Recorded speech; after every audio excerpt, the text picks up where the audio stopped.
Hey my fellow Darklings, my name is Rainbow Slaney, and first of all, can we just appreciate the new sprites I made? They're super cool. Honestly, I think I outdid myself this time around. Also, I just want to apologize real quick for my lack of actual videos. School's been really dragging me down recently, but I do have videos in the works. Plus, I just recently also got a new PC that I've just been messing around with as well, especially since now I have Steam again. That means I've been playing PC games. But anyways, I know what you're all really here for. You're here for my opinion of the My Little Pony G5 animation and Synopsis. So this interest in the movie all started when it was rumored and then later confirmed that the movie would be releasing on Netflix, which I see as a double-sided coin. On one hand, I think this is completely reasonable since people have been quarantined in their houses binge watching any and all shows and movies because they do not want to go into the world burning around them outside right now. But the downside is that nobody would be walking into the theaters watching the movie, which is a brony tradition. We did it for Equestria Girls, then we did it for the MLP G4 movie. I've only been to one, which was the MLP G4 movie, and let me tell you, it was quite an experience. Sadly, I did not meet any bronies, which sucked, but hey, it was memorable at least. But I believe this would be the first time none of us would be sitting in the theaters to watch a modern My Little Pony movie production. I personally don't mind it, but I'm sure there's some people who are bummed out about it. Then we got a leak through merchandise of all things of 3 G5 ponies on some bed sheets. Also, can I just say these bed sheets look terrible when it comes to colors? If I was 5 years old in the store with my mom and I saw these bed sheets, I would immediately say they were ugly and go on with my life. So after this leak, people obviously were wondering if these were a hint at G5, and their curiosity was proved right when this short animation clip surfaced. Now, at first when I saw the bed sheets, I was a little turned off by the design. I kinda hated that their eyes were smaller and their muzzles were now a bit bigger, but now, looking at the animation, I do kind of like it. Maybe it just looks terrible in 2D? Yeah, that's probably it, because I still hate just looking at these bed sheets. Soon after, we finally got a synopsis for the movie, which was then posted on Equestria Daily, which, if you don't know, is basically one of the most popular MLP news sites. In this new movie, the pony world of Equestria has lost its magic. Friendship and harmony have been replaced by paranoia and mistrust, and ponies now live separated by species.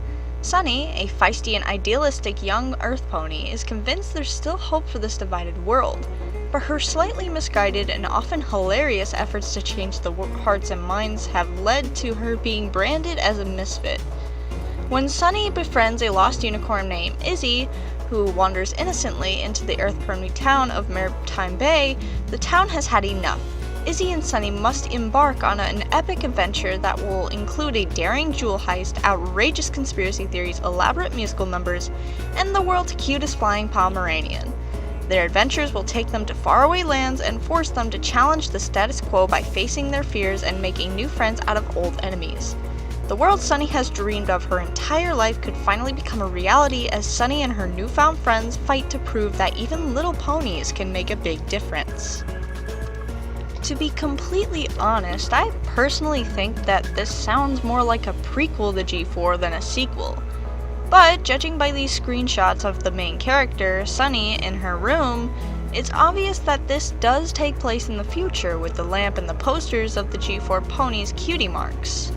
In fact, I'm guessing that this takes place decades, maybe even centuries apart from G4 if Equestria has fallen this low to have not only lost its magic, but ponies are living separated because of their species.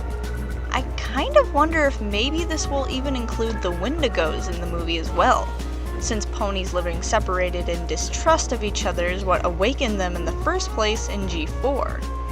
I personally think that this plotline may have a lot of potential here if done right. Now let's talk about my opinions of the main ponies themselves. The main character shown is a mare named Sunny Star Scout. I like her design, though she does remind me of Scootaloo just because of the colors. But I do find her to be appealing, and I do like how they portray her in a synopsis. Izzy the Unicorn is a character who I'm kind of worried about. Now don't get me wrong, I really like her design too. The only thing that's throwing me off on the design is a horn. I get that it looks more accurate to unicorn horns seen in fairy tales, but if they keep this design change, I am going to miss the old horns. But that's not what I'm worried about. I'm more worried about her personality.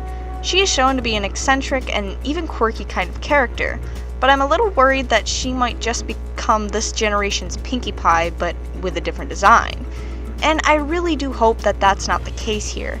Now don't get me wrong, there's nothing wrong with the sense of humor Pinkie Pie has. I just hope that they aren't too similar to each other. That's just something I don't find appealing. Now we get to the third and final main character we know so far, Hitch Trailblazer, who also happens to be the first male main character in My Little Pony. He is shown and told to us to be a confident character, and immediately I thought of Flynn Rider from Tangled, and I was super happy because Tangled happens to be one of my favorite Disney movies, so there's that. I do love the changes they have made, and the story they have given us so far is just fantastic in my opinion. I just hope they do it right, and you bet your ass I'm going to be watching the movie as soon as it releases on Netflix, because I may not be a big My Little Pony fan anymore, but boy do I have some history with this franchise. And who knows, maybe I'll start collecting more MLP stuff again? I don't know. But what do you all think? I would love to hear your opinion in the comments below. With that being said, I'm Rainbow Slaney, signing off until next time.